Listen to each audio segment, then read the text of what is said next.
All right, I want to expand the range of this debate. We're not just talking about hard economics here. We want to talk about foreign policy. Because in the capacity of the Ministry of Foreign Affairs, we think that sovereign wealth funds are corporate structures that serve in the public interest on an international and very often diplomatic level. And that's the reason why I'm going to contend with their case on two levels. First of all, about investor confidence. Second of all, let's talk about international apprehension, their constructive case on closing gov. Investor confidence, ladies and gentlemen. The logic of government side stance is sovereign wealth funds are important, they are important, they are important, therefore we must suddenly disclose. Really? We don't think so. Because first of all, they haven't drawn at all the causal link between importance of a sovereign wealth fund and the necessity to blab all their secrets, all their investment portfolios to every single member of the public. Prove that link, ladies and gentlemen. Second of all, we think confidence already goes up if they make a public investment in a major bank like Citibank. That is where investment confidence comes from, and that is already happening in the status quo. Why do we need to make an extraneous change in this circumstance? Further, as we pointed out in POIs, privacy is the key towards making sovereign wealth funds more keen to invest, because as I'll prove later in my substantive points, my extension, we only make sovereign wealth funds more wary of further investments because of the nature of the diplomatic ventures they are making through their investments. No, thank you, sir. So that's my first point of contention. My second one is about international apprehension. And their logic goes like this. We make people afraid of sovereign wealth funds, therefore we must suddenly disclose. Again, a missing link in the causational flow of their points.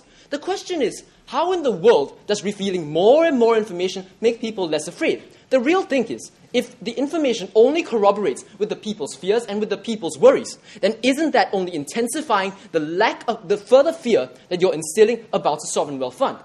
Furthermore, I'm going to prove right now in my extension that their side of the house destroys the sovereign wealth fund's ability to act in national interest and preserve its own diplomatic currency. That's my point of extension. The first premise is that sovereign wealth funds, again, are corporate structures that act in the public interest on an international and very, very diplomatic level. However, the strategies of diplomacy occupy a vastly divergent logical region from the calculus of public and international adversaries. Therefore, if rigid transparency becomes the philosophy of the side of the proposition's claims, then a sovereign wealth fund is left at the whims of public and international opinion that, with positive intention or otherwise, prevents the sovereign wealth fund from acting as a functional diplomatic shield and weapon for Singapore and for other countries as well. Allow me to illustrate this principle right now with a few schematic layers of analysis with case studies.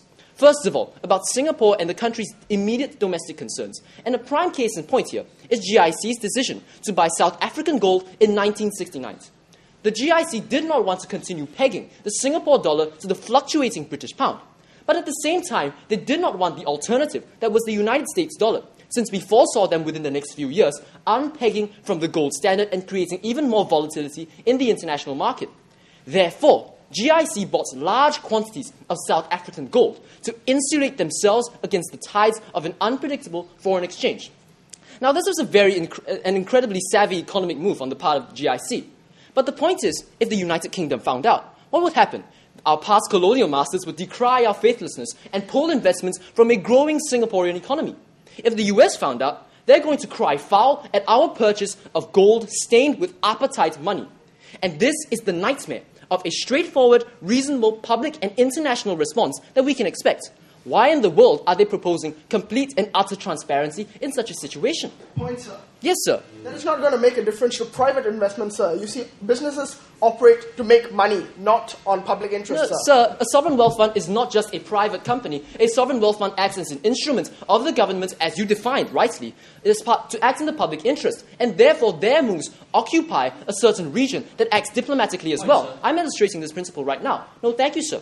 My second schematic layer of analysis is about diplomatic favors. And in economic terms, the Suzhou Industrial Park was an abject failure. If full statistical knowledge had been revealed about this loss-making venture, we would have stopped the move. But in the diplomatic dictionary, this move was able to pull Singapore relations with China a step up. And in the long term, through the lens of diplomatic currency, this does produce optimal diplomatic results. Therefore, sovereign wealth funds are best left untransparent in order to serve in the diplomatic interest of the country and of the public.